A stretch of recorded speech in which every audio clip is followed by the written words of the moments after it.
یہ وہ ہیں جو کسی حال میں بھی اپنے دوستوں اور چاہنے والوں کو بھول نہیں سکتے۔ جناب ابوذر کے مدینے سے شہر بدر کیے جانے کی ایک وجہ یہ تھی کہ وہ حکومت وقت کے خلاف آواز اٹھاتے تھے۔ یہ بات حکومت باطل کے لیے ناقابل برداشت تھی۔ جناب ابوذر مدینے کی گلیوں میں حکومت کی تمام برائیوں کو برملا کرتے تھے، لوگوں کے سامنے بیان کرتے تھے۔ لہذا حکومت وقت نے فیصلہ کیا کہ ابوذر کو مدینے سے نکال دیا جائے۔ جناب ابوذر سے سوال کیا گیا، تمہاری نظر میں سب سے پسندیدہ شہر کون سا ہے؟ کس شہر سے محبت کرتے ہو؟ جناب ابوذر نے جواب دیا، شہر مدینہ، کیونکہ میں اسی شہر میں اپنے حبیب رسول خدا صلی اللہ علیہ وآلہ وسلم سے آشنا ہوا تھا۔ سوال ہوا، کس شہر سے تمہیں نفرت ہے؟ کہا، ربضہ، کیونکہ اسلام لانے سے پہلے میں وہیں تھا، اس لیے وہ جگہ مجھے پسند نہیں ہے۔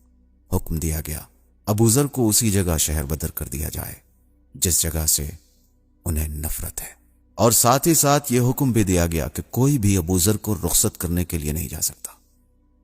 ابوذر اس شہر سے اکیلے جائیں گے۔ جناب ابوذر مدینہ چھوڑ کر جا رہے تھے۔ کوئی ابوذر کو رخصت کرنے نہیں آیا سوائے 3 افراد کے، حضرت امام علی علیہ السلام، حضرت امام حسن اور حضرت امام حسین علیہ السلام۔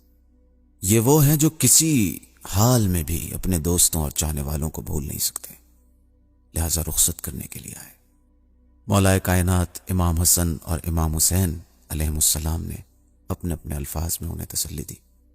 جناب ابوذر نے بھی ایک جملہ کہا، اے مولا، اگر مجھے ایسی سنسان جگہ بھی بھیج دیا جائے جہاں پر کچھ بھی نہ ہو، یہاں تک کہ آسمان میں بادل کا ایک ٹکڑا بھی نہ ہو جس سے مجھے پانی کی امید ہو، اور میرے پیروں کے نیچے ایسی بنجر زمین ہو جس سے دانے کی امید بھی نہ ہو، بے آب و گیا چٹیل میدان ہو، کچھ نہ ہو، نہ پانی ہو نہ کھانا ہو، مجھے ذرہ برابر بھی پریشانی نہیں ہوگی، میری پیشانی پر ذرہ برابر بل نہیں آئے گا، اس لیے کہ وہ اللہ جو چشموں سے پانی نکال سکتا ہے، وہی اللہ جنگل اور چٹیل میدان میں بھی پانی پہنچا سکتا ہے۔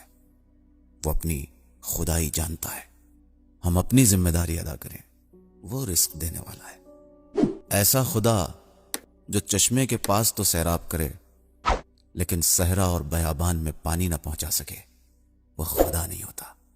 یہ جناب ابوذر مولا کائنات کے شاگرد ہیں، اللہ پر کس طرح توکل کیا جاتا ہے وہ جانتے ہیں، انہیں معلوم ہے کہ اس دنیا کا رب کون ہے۔ ان اللہ بالغ امری، وہ جانتے ہیں کہ اللہ ہر شے پر قادر ہے۔